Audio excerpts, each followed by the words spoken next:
Okay, today I'm going to show you how to make the easiest meat curry you're ever going to make, and it's got potatoes in there, but you don't have to have it with potatoes, but I thought I'd show you the option on how to make it with potatoes if you did want to make that. But other than that, let's get into it. Okay, let's get into it. So we're going to start off with one white onion like we always do with curries, and then once we've got that cut, you're going to cut it thinly, and then we're going to move it out of the way because it was destroying my eyeballs, man. And then we're going to go with 3 large tomatoes. Now these are like large supermarket tomatoes.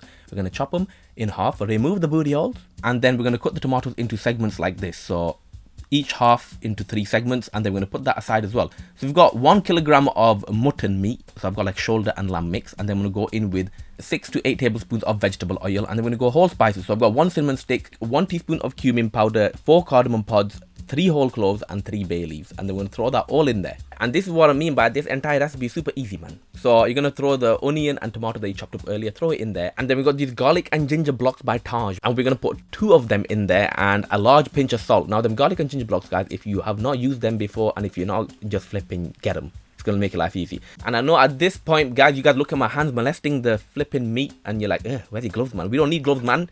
Hand wash. 99.9% of bacteria is eliminated, don't you know? So we're going to put this on like a medium high heat. I'm going to get this cooking for about 4 to 5 minutes so it can start releasing its juices and start the cooking process. Can you see it kind of got like brown there? Then I'm going to put the lid on and simmer this on medium heat for 20 minutes. Now when I say medium heat, I mean the lowest setting on the largest hob, which is on my bottom left and your top right as you're watching this right now. So after 20 minutes, you remove the lid and can you see some water getting released from the meat? Tomatoes are breaking down. So we're going to break the tomatoes down fully, and then at this point put the lid back on, and we're going to simmer this for 60 minutes, low heat. So low heat is just above like the lowest setting on the smallest hob. That's what I calculate it as. So after 60 minutes, this is what it looks like. Can you see? This is looking good. So all that water has released from the meat, and we're just going to cook this off for another 2 minutes. Now you can actually simmer it for like another 15 minutes if you want to in its own juices. I just think it's alright at this point. Now once you're at this stage, you're going to go in with the spices, but I know I'm going to make a more brothy curry, so I'm going to increase the amount of spices that's going to go in there. So I've got just over 1.5 teaspoon of turmeric, 1 3/4 teaspoon of cumin powder, 2.5 teaspoon of coriander powder, and 1.5 teaspoon of chili powder. So we're going to throw all of that in there, and we're going to go in with about 4 Thai green chilies. Now you can increase it, you can cut them open for more spice, heat, wherever you want.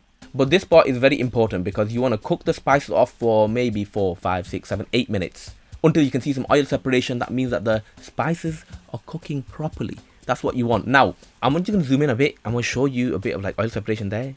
Okay, but you probably want a bit more than that. So the point I want to make is this step is very important. It's crucial.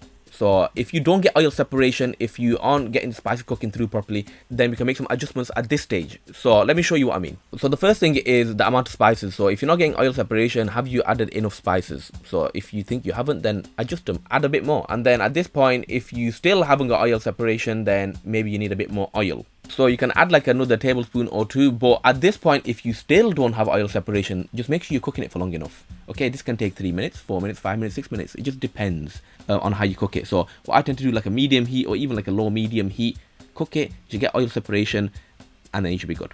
Now once you're at this stage where we've cooked it all, we did the first set of simmering in its own juices, and now we're going to add in about 750 to 800 ml of water. Now because I want a more runny curry, I've gone about 800 ml, but if you want it thicker, then you can reduce the amount of water that you put into maybe like 600 to 650 ml. Just think about the potatoes that are going to go in there. I'm going to simmer this for 60 minutes. Now you can do 75, you can do 90 minutes if you want more tender meat, but that's entirely to your preference. And then at this stage, we're just going to peel some potatoes. Now I'm going to be honest, guys, the camera kind of died here. So you're going to cut the potatoes into large chunks like that, and then we're also going to chop up some coriander. And that's it, that's all the prep work we need. Now going back to the meat, this has been simmering for 1 hour. And you can see the oil has come to the top, and this is what it looks like. So give it a bit of a stir, and then we're going to go in with 1 teaspoon of garam masala, and you can increase this to like 1 1/4 or a bit more, because again, like I said, I'm doing a more brothy curry. So I'm going to cook this for another 2 minutes after stirring it in. So I'll let it cook away like this, simmering, and then we're going to go in with the potatoes. Add the potatoes in, and then I'm going to add a small amount of salt. This compensates for the potatoes basically, so it doesn't reduce the salt in the entire curry. And then you're going to stir this through, and then I'm going to increase the heat to bring it all back up to heat. Then put the lid on and simmer this on low heat for 15 minutes. Now once the 15 minutes is over with, I'm just going to remove the lid, and then you can just like poke at the edges of the potato. And then that way, if it like breaks down a little on the edges, then you know it's partially cooked at this stage. So you can just move it onto the larger hob, and then we're going to start bringing this entire dish together. So we're going to increase the heat, And as I'm reducing this down, not gonna reduce it all the way, but as I'm reducing it down, it's gonna finish cooking the potatoes, because this entire thing is gonna take about 5, 6, 7 minutes, and it's gonna reduce down to like a thick but runny masala, basically what I'm looking for. To bring this entire thing together, I'm gonna go in with some kasuri methi, so a large pinch of kasuri methi, which is dried fenugreek leaves. We're gonna stir that through, and then let this continue simmering on a high heat to start reducing down. Now, to prevent some oil splatters, I put this on top. This is a very good device. You should buy it, man. It's linked in my description. But if you're gonna make curries, dal, anything like that, it just prevents splatter. Can you see that? Can you see? Evidence is in the sieve. So you're gonna go in with coriander, and we're gonna stir that through once more. And again, it is still runny but thick. So I'm gonna let that cook for another 2 minutes, and then we should be at the consistency that I really want to be at, which is basically this. I'm just gonna reduce the heat at this stage and allow the oil to come to the top, like I have done there. And then finally, we're gonna garnish it with some coriander, and this is the final product, guys.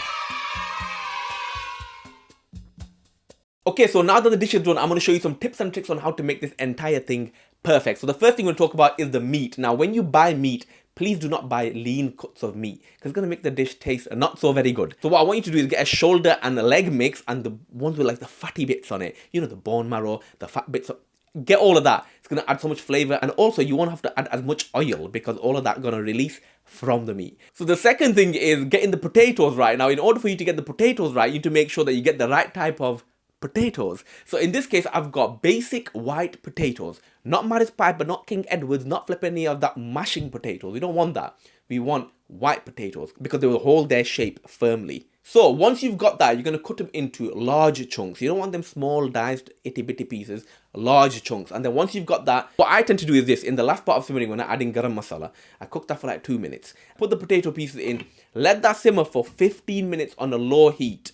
And then at that point, I know that I'm going to be increasing the heat to reduce it all down. During that time, the potato cooks to perfection, because that takes around 5 to 8 minutes. So it's actually better for you to undercook the potato a bit, for even 10 to 12 minutes. And then at that point, you can increase the heat and start reducing it down, and that will cook the potato. And let's say, for example, you've reduced it all down and the potato aren't still done. All you're going to do is put the lid on and simmer it on a low heat until the potatoes are done. How do you check? You remove the lid and you stab it with a fork, man. That's how you check.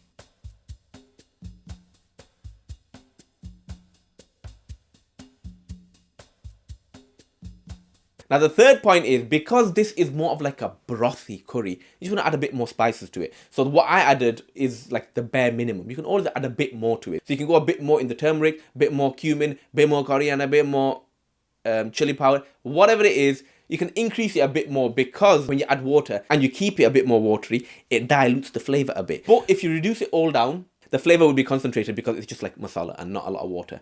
But it's fine either way. Do it to your preference, man. And the final point is simmering the meat. Now, I simmer this for about 2.5 hours. To get it really tender, go about 3 hours, 3.5. Entirely up to you. Just keep an eye on it so it doesn't reduce down too much. If the dish has reduced down quite a bit, when you put the potatoes in, you're going to have to cook it all on low heat. And that might take about 25 minutes for the potatoes to cook fully through. Just use intuition, man. But yeah, that's about it, guys. That's the video for today. If you got any other recommendations, let me know in the comment section, and I'll see you in the next one.